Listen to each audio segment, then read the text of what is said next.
Hello guys, welcome back to another video. So today I have come with a new lecture, but not on anatomy, on pharmacology. I'll surely upload lectures on anatomy as well. आज pharma की बात करते हैं. Pharma में one of the most important topics for your second year BDS is anti-diabetogenic drugs. So फटाफट देंगे anti diabetogenic drugs का classification क्या होता है. नाम में है anti diabetogenic, that means against blood glucose level, that decreases the blood glucose level. What happens in diabetes at hyperglycaemia. तो हाइपरग्लाइसीमिया को प्रोमोट नहीं, प्रिवेंट करता है एंटी डायबिटोजेनिक ड्रग्स. ठीक है. अब सबसे पहले इंसुलिन का काम क्या है. इंसुलिन लीड्स टू हाइपोग्लाइसीमिया, मतलब इंसुलिन अगर ब्लड में होता है तो वो क्या करता है, ग्लूकोज लेवल्स को कम करता है. The first mechanism. अब ठीक है, ऐसे क्लासिफिकेशन देखोगे तो बहुत बड़ा लगेगा. You will think that how will you remember this classification, but this is insulin secretion. पहला जो इंसुलिन सिक्रीशन को एनहांस करेंगे. ठीक.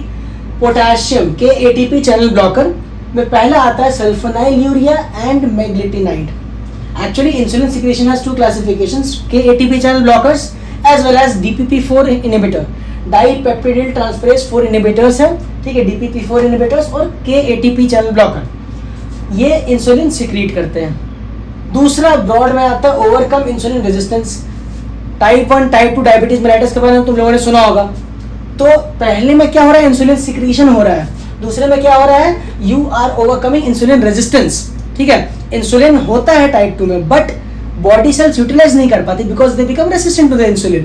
सेकंड में हम जो ड्रग्स देंगे वो ओवरकम करेंगे इंसुलिन रेसिस्टेंस को. दो आते हैं इसमें.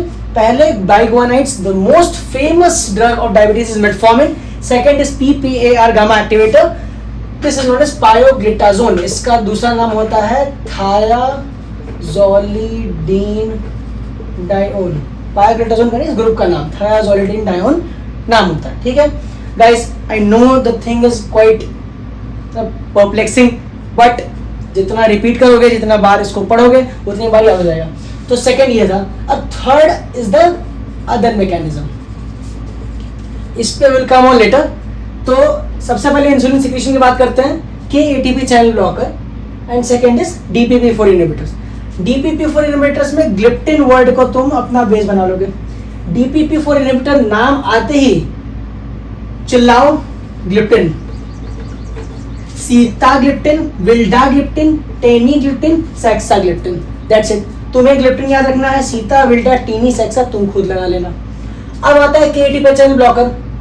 इसमें सल्फोनाइल यूरिया. तुम ध्यान से देखो, एक पैटर्न फॉलो हो रहा है. Glimepiride, glipizide, ग्लिक्लाजाइड.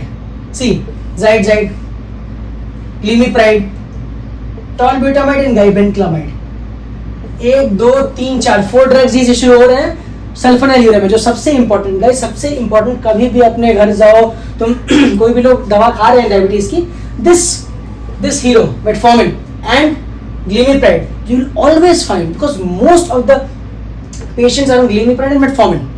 अब glimipride, glipizide, gliclazide and गाइबेंक्लामाइड as well as tolbutamide, ये आगे सल्फोनाइल यूरिया में. सेकंड ऑप्शन अपना क्या आता है, मेग्लिटिनाइड्स. अब नाम में ही मेग्लिटिनाइड, रेपाग्लिनाइड, नेटिग्लिनाइड. रेपा और नेटी याद रखना तुम्हें, रेपाग्लिनाइड, नेटिग्लिनाइड. ठीक. अब ओवरकम इंसुलिन रेजिस्टेंस में मैंने कह ही दिया, बाइगोनाइड्स comes metformin and PPAR gamma activator comes pioglitazone. Now comes other mechanism is alpha glucosidase inhibitors. Guys, I'll tell you the mechanism of each and everything. Mechanism याद रखोगे तो दवा नाम याद रखने में you will be feeling very easy. But for the time being, alpha glucosidase inhibitors is acarbose, Majlitol and Voglibose. Acarbose, Voglibose भाई भाई लगता है, and Majlitol is something different. I'm not telling you guys to remember all the drugs of diabetes, but at least you can remember, like in DPP4 inhibitors, it might appear very big to you that how would you remember the drugs of names. And then here you will see this gliptin word is in front of you, the sitagliptin, vildagliptin, tenagliptin and sexagliptin. You will just catch the word gliptin here. Similarly in sulfonyl urea you will catch the word glimipride, glipizide, gliclazide, tolbutamide and gabapentin. Meglitinaide में again repaglitine, neticlinide, right? तो overcome insulin resistance भी हो गया.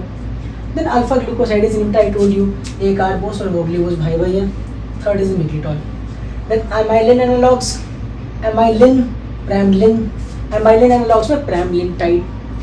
फिर dopamine D2 agonist है क्या, bromocriptine, D2 agonist में bromocriptine. And this is the latest class of drugs, it is SGLT2 inhibitors. बहुत लोगों को पता होगा, if you don't know the full form of this SGLT2, it's sodium glucose cotransporter. ठीक है, बड़ा भारी नाम है, you know that, dapagliflozin and canagliflozin. So guys, now अपने अपने नोट्स में देख लो एंड देन आग बंद करके रिवाइज करेंगे। सबसे पहला क्या है, to enhance the insulin secretion, दूसरा ओवरकम इंसुलिन रेजिस्टेंस एंड तीसरा अदर मैकेनिज्म। सबसे पहला तुम्हारा क्या है, इनहैंसिंग इंसुलिन सिक्रीशन। उसमें क्या क्या आता है, सबसे पहले तुम्हारा KTP चैनल ब्लॉकर है, दूसरा DPP4 इनहिबिटर्स। DPP4 इनहिबिटर्स में क्या होगा, तुम्हारा सारे ग्लिप्टिन्स होंगे, saxagliptin, vildagliptin, teneligliptin and sitagliptin. Okay, then in KTP channel blocker दो पार्ट्स डिवीजन है। पहला सल्फोनिलयूरिया, उसमें क्या क्या आता है, glimepiride, glibenclamide, glipizide, gliclazide and tolbutamide. Then second meglitinide में क्या आता है, repaglinide and nateglinide. Okay, overcome insulin resistance, insulin है बट उसका रेसिस्टेंस को ओवरकम करना है ताकि वो यूटिलाइज हो सके। भाई पोटेंशियल है, तुम यूटिलाइज नहीं करोगे तो डजंट इफेक्ट, कुछ नहीं होना। सिमिलरली इंसुलिन रेसिस्टेंस को ओवरकम करेगा। First is PPAR gamma activator which is also called as thiazolidinedione. इसका एग्जांपल है पायोग्लिटाजोन एंड एक और है rosiglitazone. I will write for you, it is rosiglitazone. नाम सुने किसी लड़की का नाम लगता है, रोजीग्लिटाजोन। ओके, सो बाइगोनाइड्स में आते हैं मेटफॉर्मिन। भाई कुछ भी भूल जाओ, ये इसको मत भूलना मेटफॉर्मिन को। ठीक है, अदर मैकेनिज्म्स में अल्फा ग्लूकोसाइडेज इनहिबिटर, दो भाई का नाम था, एक कार्बोस, मोगली बोस, तीसरा मिग्लिटॉल। फिर आता है amylin analogue, lin, pramlintide. Then D2 agonist is bromocriptine. Then SGLT2 inhibitors, minus मतलब इनहिबिटर्स है गाइस, थोड़ा लिखने में मैं थोड़ा आलसी हूँ। Sodium glucose cotransporter. ठीक है, dapagliflozin, canagliflozin. Guys, this chart might appear very difficult for you, but as you will practice and go on practicing, you will find it very much easier. So now we'll talk about mechanism of action of each of these drugs in detail. So now we will discuss about each of the mechanism of these drugs in detail. Now, this is a typical beta cell. अगर body में glucose बढ़ रही है, ठीक है, it will enter the cell, okay, then glucose will lead to ATP formation and within these beta cells there is a potassium channel. ठीक है, potassium channel होता है बीटा सेल्स में। अब क्या होता है, ग्लूकोज जब बढ़ता है तो ये potassium channel gets blocked. Potassium channel block होने की वजह से कैल्शियम चैनल खुलता है और कैल्शियम अंदर आना शुरू होता है बीटा सेल के। And since beta cell is a storehouse of insulin, this calcium burst this insulin granules and thus insulin is released into the body. Simple सा मैकेनिज्म है, ग्लूकोज बॉडी में बढ़ रहा है, वो सेल के अंदर एंटर करता है, ATP इंक्रीज होता है and ATP sensitive potassium channel जो होता है वो बंद हो जाता है। ठीक है, देन कैल्शियम चैनल ओपन होता है, वो जाके इंसुलिन के वेसिकल्स को बर्स्ट करता है which leads to insulin secretion in the body. Now metformin नाम का एक ड्रग मैंने बताया था जो कि बाइगोनाइड था। उसका मैकेनिज्म ऑफ एक्शन क्या है, इट एक्टिवेट्स AMPK एक्टिवेटर। बस इतना ही याद रखना है, that is adenosine monophosphate kinase. इतना ही तुम्हारा आंसर में होना चाहिए। It activates AMPK leading to insulin secretion. ठीक, इंसुलिन रेजिस्टेंस को ओवरकम करेगा। मोस्ट इंपॉर्टेंट याद रखना है कि it leads to vitamin B12 deficiency. इसलिए अगर एनीमिक पेशेंट है, you should be very careful while giving metformin and you have to give the necessary supplements ताकि एनीमिया डेवलप ना हो।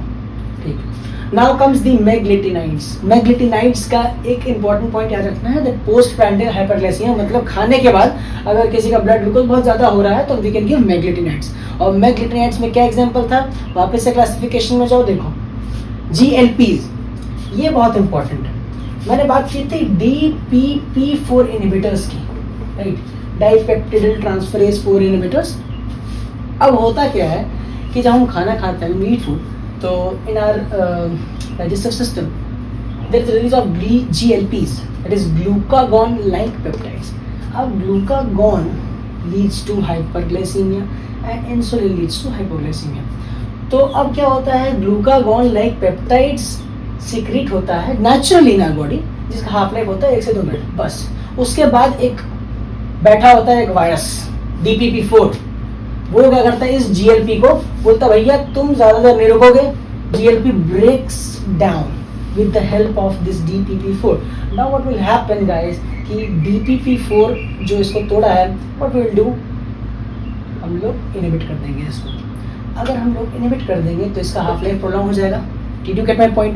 इंक्रेटेंस में क्या है, नेचुरली अकरिंग GLPs है, ग्लूकागॉन लाइक पेप्टाइड्स, ये इसका हाफ लाइफ 1 से 2 मिनट होता है, बट ये ब्रेक डाउन हो जाता है इसका किससे, DPP4 से। और हमने क्या किया, डाइपेप्टिडिल ट्रांसफरेज 4 इनहिबिटर्स, हमने DPP4 इनहिबिटर्स दिया, तो इस ग्लूकागॉन लाइक पेप्टाइड का हमने क्या किया, हाफ लाइफ बढ़ा दिया। नाउ थायाजोलिडिनायोन व्हाट इट डज कि ये जेनेटिक लेवल पर जाके इंसुलिन सिक्रीशन करता है। तुम्हें पता है कि कोई भी इंसुलिन क्या है, insulin is protein, insulin protein ही तो है, 51 अमीनो एसिड है, इसको बेंटिंग एंड बेस्ट ने डिस्कवर किया था, है कि नहीं। तो insulin activate gene expression for insulin secretion, simple सी बात है, कोई भी प्रोटीन बनने के लिए जीन एक्सप्रेशन चाहिए होता है, अल्टीमेटली प्रोटीन बनता है वो मॉलिक्यूलर टॉक्सिन। तो ये thiazolidinedione activates gene expression for insulin secretion. Now comes alpha glucosidase. अब क्या होता है, हम लोग सिंपल कार्ब्स तो खाते नहीं है, कॉम्प्लेक्स कार्ब्स होता है फूड में हमारे। अब ये कॉम्प्लेक्स कार्ब्स हमारे बॉडी में जाता है तो व्हाट हैपेंस कि एक एंजाइम होता है जिसको हम लोग बोलते हैं ग्लूकोसाइडेज, अल्फा ग्लूकोसाइडेज। अब this alpha glucosidase what it does guys कि it converts the complex carbohydrates into the simpler ones, simple carbs. Thus when we give this drug alpha glucoside inhibitor, हम इसको ही कट कर दिया। अब इससे क्या हो रहा है, अल्फा ग्लूकोसाइड साइडेज काम कर रहा है कॉम्प्लेक्स कार्ब्स पे, सिंपल कार्ब्स बन रहे हैं, ग्लूकोज लेवल बहुत ज़्यादा हो रहा है, ठीक है, हमने ये देखे इसको रिएक्शन को ही रोक दिया, नहीं होगा ये carbs, ultimately leads to hypoglycaemia. Then comes SGLT2 inhibitors, sodium glucose transport inhibitor. SGLT2 जो होता है हमारे प्रॉक्सिमल कॉन्वोल्यूटेड ट्यूब्यूल में प्रेजेंट होता है and it is responsible for the reabsorption of maximum amount of urea as well as glucose, right. तो when we give this SGLT2 inhibitor, straight away urine में तुम्हारा ग्लूकोज फ्लश आउट हो जाएगा। But इसका एक सबसे बड़ा साइड इफेक्ट है UTI को। सोचो ना यार, पॉलीयूरिया तो हो रहा है, ग्लाइकोस्यूरिया हो रहा है, तो ग्लूकोज है, शुगर है, बैक्टीरियल इन्फेक्शन का चांसेस ज़्यादा है, तो यहाँ पे UTI हो सकता है। तो this was all about anti diabetogenic drugs and it was in a nutshell. So और तुम्हें जा करके अपना शानबाग देख लो, KD त्रिपाठी देख लो, you will get to know this things better. Ultimately तुम्हें याद क्या रखना है, जो पॉइंट मैंने बताया, मैकेनिज्म ऑफ एक्शन किसका क्या है, किसके एक दो जो स्पेशल साइड इफेक्ट है, जैसे इसका स्पेशल था विटामिन B12 डेफिशिएंसी, मेटफॉर्मिन का वो मैंने बता दिया। एंड बाकी तुम जो बेसिक क्लासिफिकेशन है और ये चीज़ें देख लो, you will be end up with this information. So thank you for being a patient listener guys. If you like the channel please do like, comment, share, subscribe. खुद भी कर दो यार, जो देख रहे हो दूसरों से करवा दो, है ना। नेक्स्ट अगर जिस चैप्टर पे तुम्हें वीडियो चाहिए होगी, फार्मा में या किसी और पे भी, just pin down in the comment section, I will see that और मैं उसी अकॉर्डिंग वीडियो बना दूंगा। बिकॉज ठीक है, तुम्हारी जो डिमांड है मैं उसी अकॉर्डिंग काम करूंगा, तुम जो टॉपिक बोलोगे मैं उस टॉपिक पे बना दूंगा वीडियो। तो बाय बाय गाइस।